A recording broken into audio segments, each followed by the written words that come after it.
Ayeje aray mede yafino kañum ka jama ambo ambo kiri hasomono ko nangi men seeɗa ɓe juuli ka riwendeɗa angal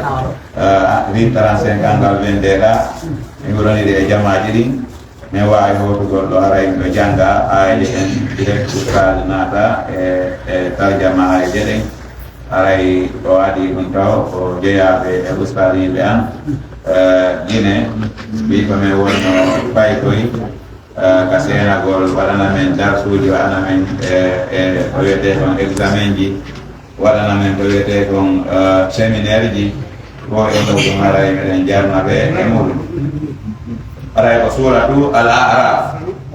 woni ko dareten walaw anna ala al qura a'udhu billahi minash shaitanir rajim ولو أن أهل القرى آمنوا واتقوا لفتحنا عليهم بركات من السماء والأرض ولكن كذبوا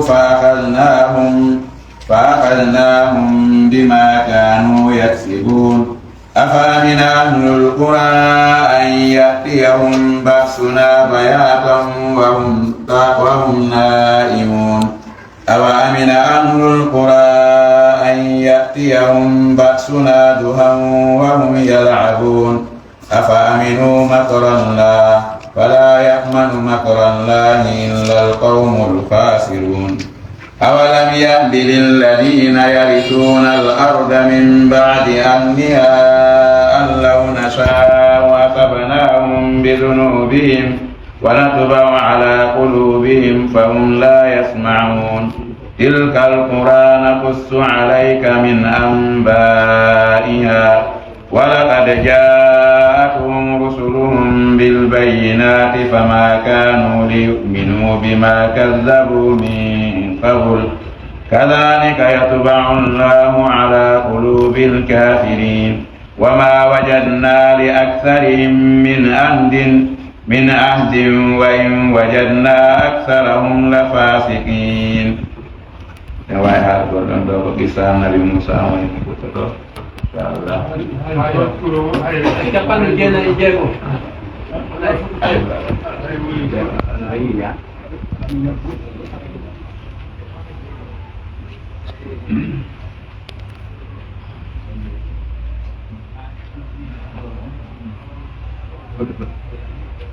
Bismillahirrahmanirrahim.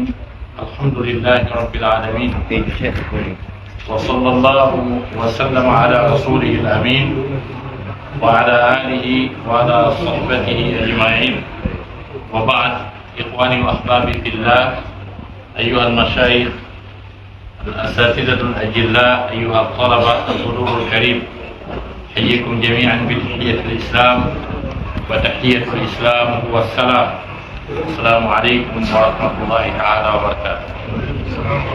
Insyaallah dengar de tafsir berbeda ayat surat Al-Araf. Allah Subhanahu wa taala berkata, "Walau anna ahlal qura amanu wattaqaw lafatahna 'alaihim barakatin minas samaa'i wal ard walakin kadzabu fa akhadnahum bima kanu yaksibun."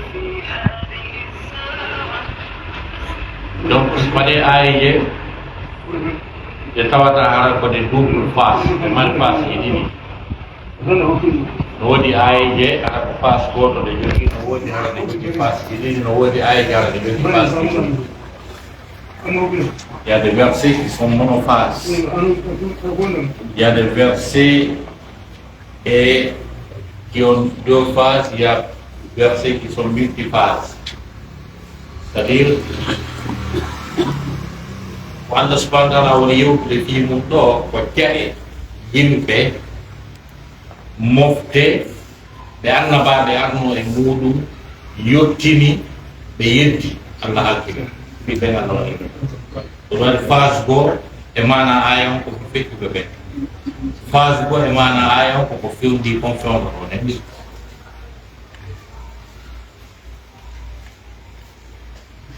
Allah subhanahu wa ta'ala dari walau anna ahlal qura arano yimbe kayde amanu be gondino wattaqaw ɓe huuli ɓe renti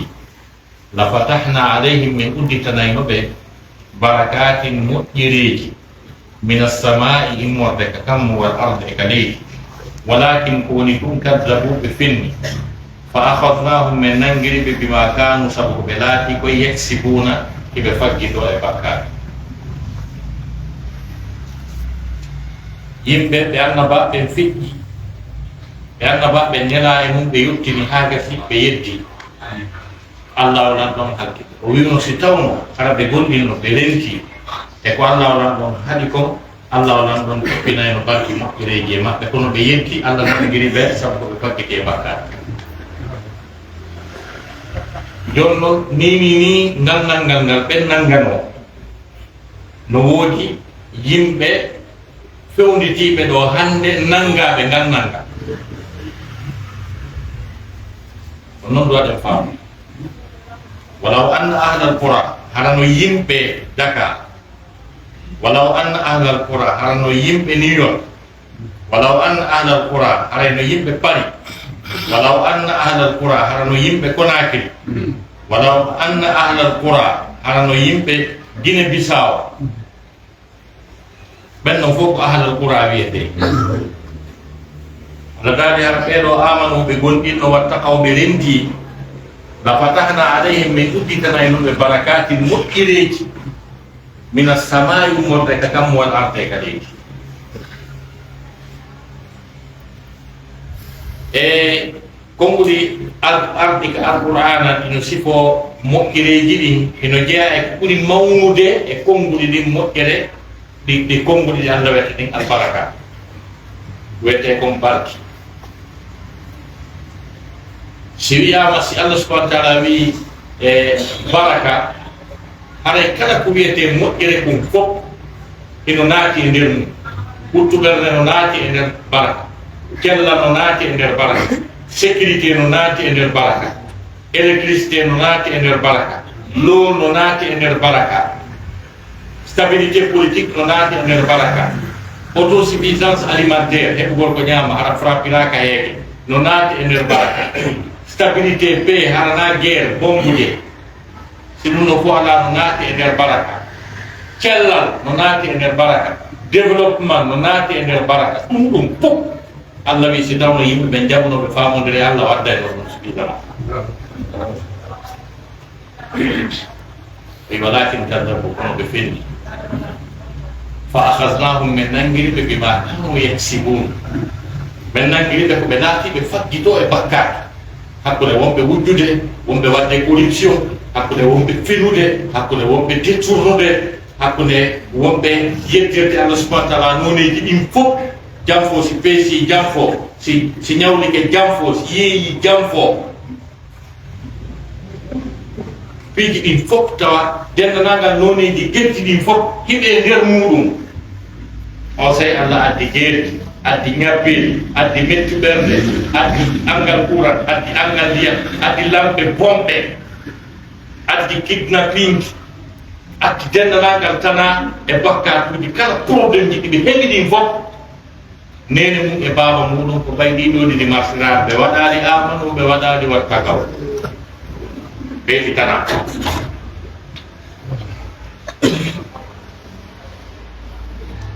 wono la andi leydi tawoni ala innituɗen ndi mari bauxite ndi mari candi ndi mari ndiyam saade ndi mari fer ndi mari gamuji adda Allah o fof ndi mari uranium ndi mari pétrole ndi mari kala ko ɗaɓɓete kon fof hiji mari ɓe ala courant ɓe ala ndiyam ɓe ala sécurité ɓe ala ɓuɓɓuɓerde ɓe ala jam ɓe ala toro ɓe ala naftan Allahu akbar mais daren ndi leydi population ndi leydi si tawi ɓe woni amanu wattakaw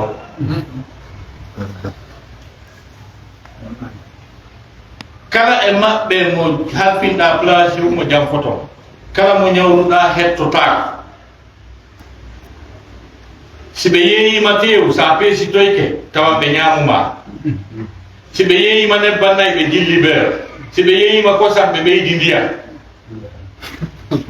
ɓe yeeye yimɓe nayo tere goto pasteur goto yimɓe nayo ɓe pasteur goto joni noon sima ɓeɗo yimɓe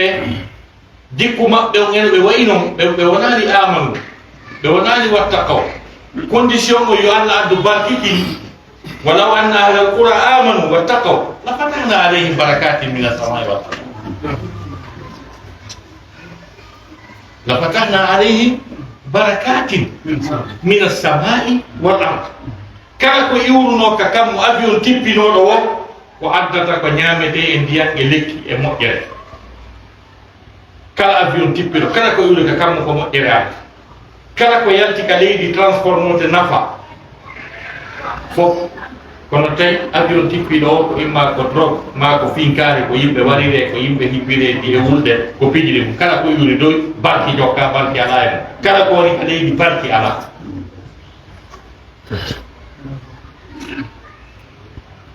ɓe woni noon e hoore ɗum ɗon Allah onan ɗon nangiri ɓe ko ɓe woni fakkitade comme ça ko ɓe fakkiti e bakka tuma Allah lettiri ɓe ɗum ɗon sokki ɓerde nden ɓe woni añam ɓe añidiran ɓe ko ɓe jogii konngino yolano Afrique fof kono ɓay tun ɓe feewali ɓe rondi gañanedi e waridiro e haasidi ɓe wat ɗum hakkude maɓɓe ɓe woni ɓe yimɓe ɗon alhaali maɓɓe wonɗo Allah nan ɗo subhanahu wa ta'ala kono wowɗen noon o jogortay Allah dani rabbukum a'lamu bima fi nufusikum in takunu salihina fa innahu kana lil awwabina ghafura jooma mum on no andi ko woni gander wonkiji mon si ɓerde monɗe no laaɓi si on añana si ɗon yaaji si ɗon yurme si ɗon okka si ɗon feewi si ɗon wulaanga ino mo andi si o woni moƴƴuɓe kanko ɗo ko o moƴƴotoɗo e moƴƴuɓe so woni bomɓe o regilaw donc sifa ɗum ɗon ko ɗum fof won ɗo walaw anna ahla alqura amanu wattaqaw la fatahna alayhim barakatin min as-samai wal ard joni noon sabu angal peewal ɓeeɗo Allah nangiri ɓe ko ɗoni faggitaɗa ko ɗo kam no wawi hebde mana ɗiɗi no wawi hebde mana koɓe faggiti kon e bakkatu Allah addani ɓe sattede nden e tampere nden e ande nden e mawka Allah addani ɓe ɗum ha yoni mo yiɗa wono an mo yiɗa wono maapi mo yiɗa wono huuli sabu koɓe faggiti e bakkatu ma ɗum Allah nangiri ɓe yangi maɓɓe jiji ko ɓe yangi ɓe eti ha ɓe tampi ɓe heeɓi jon ɗo yangoɗa ɗo fi jiwo ha heɓiramo karan jomma mo adda o ƴet dépense am o ƴetta reedu dépense a ɗum reedu ha on bobo jibine dankoɗa on bobo ha wona sagatayi monnangi o daro o yeeto ma sa naɓali mo ero o warete andi Allah nangirima yangimaki tampere ma nde wonma rejilde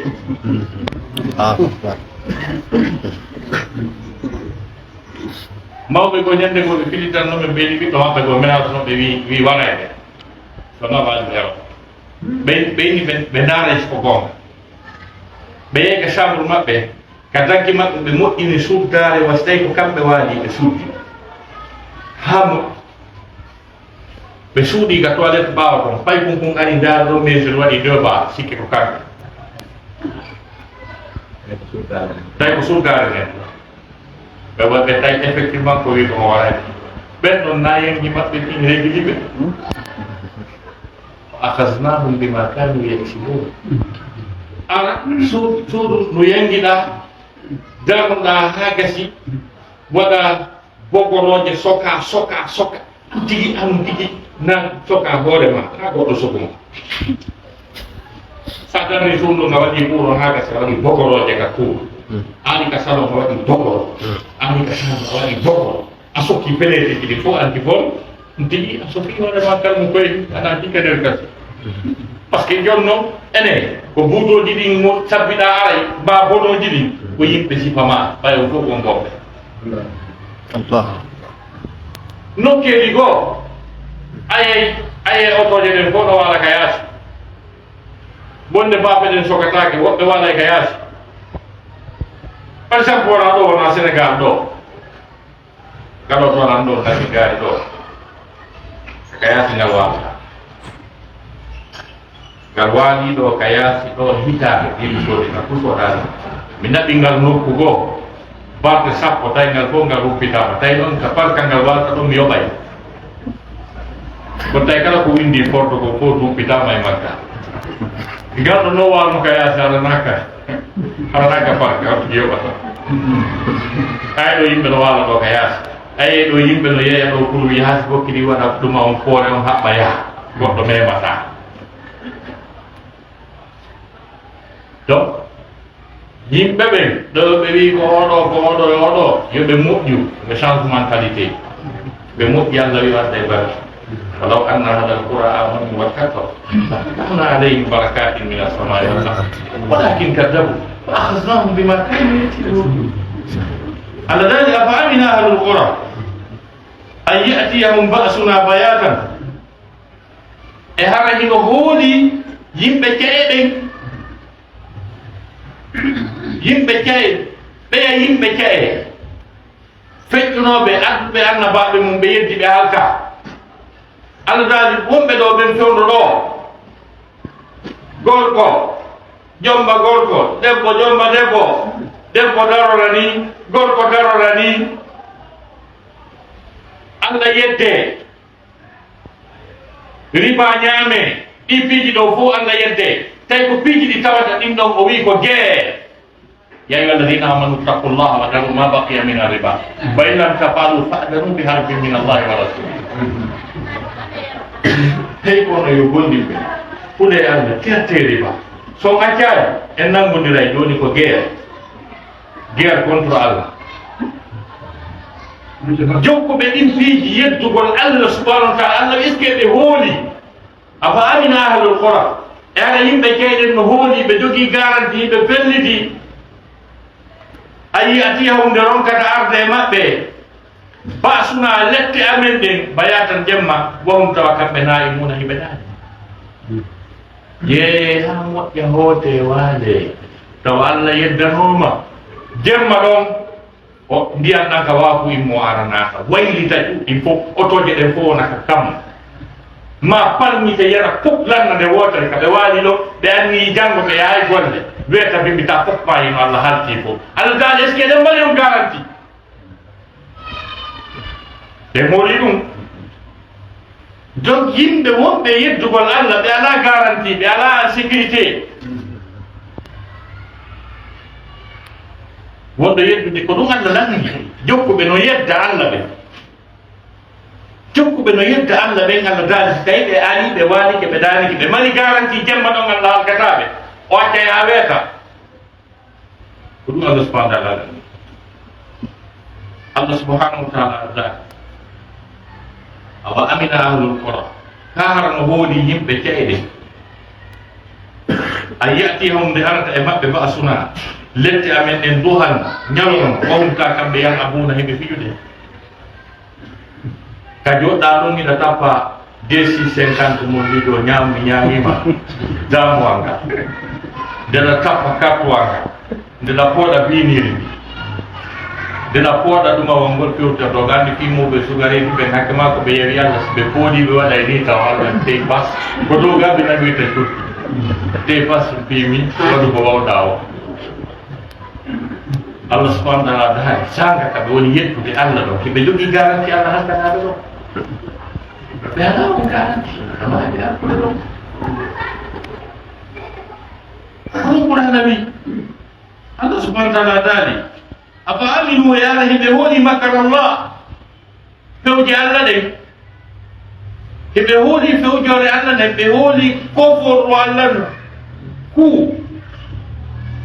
wiyete makko ko plan ɓe hara plan o ko plan forso wargol halkugol ko wiyete makko kadi ɓe hooli feere allah bonde nden e dow maɓɓe ko hombo jogii garanti wonɗoy yeddude allah ɗa yeddude allah ina mari garanti e hoore ko wonta yeddude allah ko wondema yedday yarta fusar allah halkalima ɗo tay piiji ɗin fof ko militaire makko kala ko woni ka hoore leydi ɗo kon fof ko unité ji makko goɗɗi ko gendarmerie goɗɗi ko police goɗɗi ko beere rouge goɗɗi ko ɗuma kala ko yiɗa ɗo ko fof yimɓe annabi numu ɓen ɓay ɓe yeddi ɓe hewtani allah nokku goo allah faala maɓɓe halkude ko allah taguno ko fof postulno woni candidat halkugol lay gon ndiya réguliére ndiyan ɗan allah wi yo régille ko par ce que saga ko allah yeddete ɗo haray piiji pusno faala halkude wonɓe yedde allah ɓe takadu samawati yatafattarna minhu wa tanshaqqu l ardu wa takhirru l jibalu hadda pelle ɗen kamwuri ɗin jeɗɗi no ɓado seeko yana e hoore wonɓe yeddude allah ɓe takadu samawati yatafattarna minhu wa tanshaqqu l ard ndi leydi ndi wonɗe jinnude on hini faala seekagol ndi halka wonɓe mo yeddude men wa takhirru l jibalu hadda pelle ɗen no faala imma ko ara halka wonɓe yeddude allah ɓe ɗi piiji fof ko beere ruusiji allah subahana wa taala soldat sigima dali aminu makar allah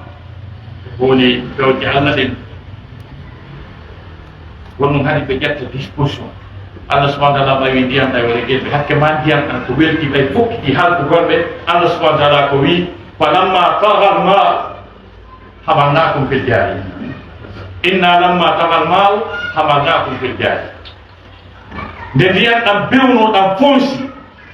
hakke ma ko arande ndiyan ɗam fokkitande majjaw allah subahana wa taala wi ɗam bew ɗam feƴƴito na wi ɗam feƴƴito ko karkil heɓɓaɗo ɓer ndiyan ko reguena ɗam allah subahana wa taala dali wa fajjarna al arda uyunan faltaqa al mau ala amrin kad qudir ba donc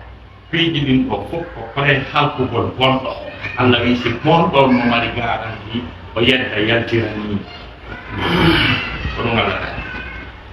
afa aminu makara allah fala yamanu makara allahi illa alqawmu lkhasirun hoolotaako pewje allah ɗen hoolo tawa sama fuu no woni noon bon yarien yanen beere yedde ngalla yarien wiyoɓe ɓe yarien ɓe fof allah wi ko yimɓe pertuɓe ɓe allah halki luttoɓe nder yitte ɗum jokko ka hulata seeɗa simo e nder affaire ko ko ɓen tum par ce que déjà ɓe trasanama yiide jarnam qur'ana wi awalam yahdi e hara haɗanali lillazina ɓe yimɓe yarisuna al arda ɓe nonona leydi ni min mbaali ɓaawo ahliha ɓaawo yimɓe mayri on allah na sha wonde si meɗen faalano si meɗen yiɗno asabenahum min meminayno ɓe min halkirayno ɓe bi zunubihim sabu bakkaɗe maɓɓe ko haɗi anda faam wonnema ko woɓɓe goo wonno e hoore ni ɓe yettiɓe halka ɓen woɓɓe ɗo fewnu ɗo no yettude ko ɗum haɗi ɓe faama wonnema allah sino faala nangiray ɓe bakkat ko ɓe woni wadde kongo réglate kamɓe kadi sibano ndeya guerdano ko haɗi ɓe hooloto fawa e pourtant mo wiɗi wondema wonɓe ɗin programme ji gooti fof yo sappo sifa ko heɓonoɓe wa inna lilladina zalamu danuban misla danubi ashabihim fala yastajilu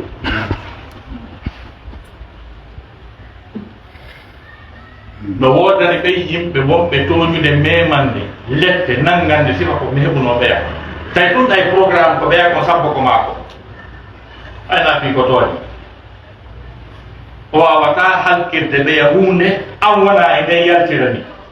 wanni oɓe sabbo ko maɓɓe kon kamɓe kadi qur'ana wi ɗum allah subahana wa taala daali tilkal qura ko ɗe caye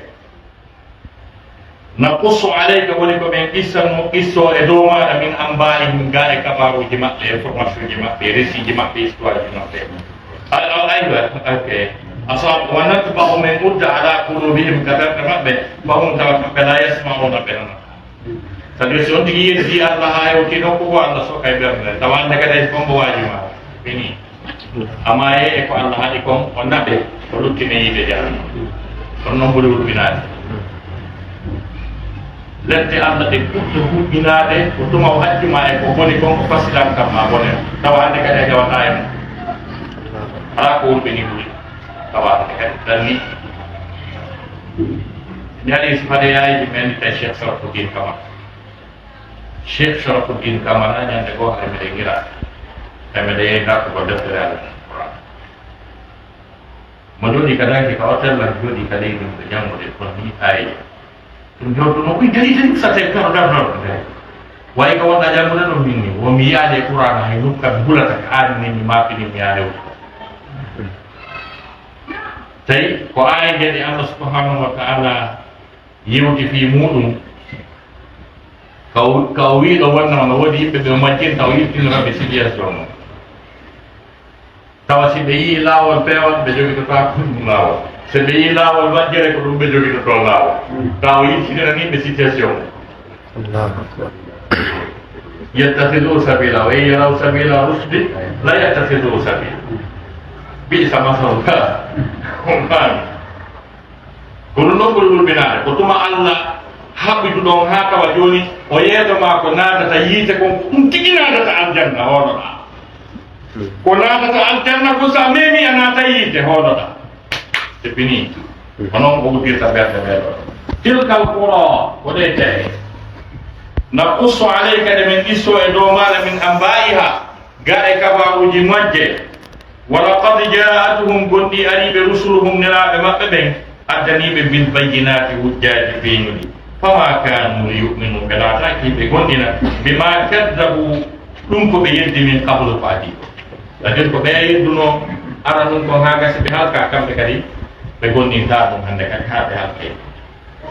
Qur'an nabi كذلك كون نتيجة نطبع من نطر يطبع الله على نطر على قلوب الكافرين يدوكم بهذا وما وجدنا من توان لأكثرهم كقول هيو دم من أحد كنا ندي من دي pembuat di dede yang tahan pandita ini benta wahadi di regulator hay kalere ko don anda ka taw be ala mo konno en ko wada ene ronde wade never dizer kon bunge mum ko ne ka ko di be jon na lede di de wote ne andi wote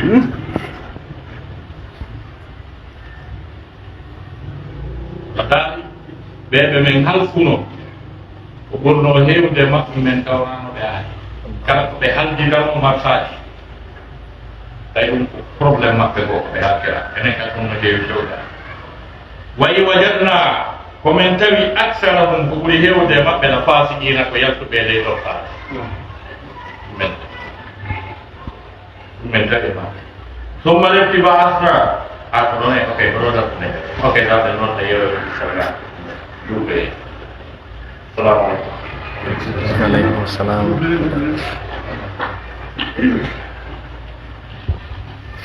Alhamdulillah karena usaha ada tafsir baik kan itu sama dari juga Jona hari lah yang mana tidak insyaallah Juli untuk mari mau ke daerah no kan de usaha saya ada imam kayak saya ini kayak imam orang itu biasa ada itu wah saya pernah tadi ini dia yang salah tahu di kedai atas insyaallah semua mengatakan Bapak. Waalaikumsalam. Masya Allah. Sayyidul Imam. Syukran jazilan.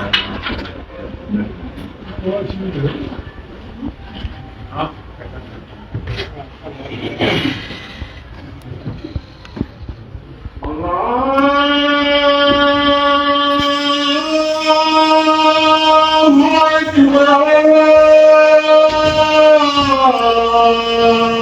Akbar.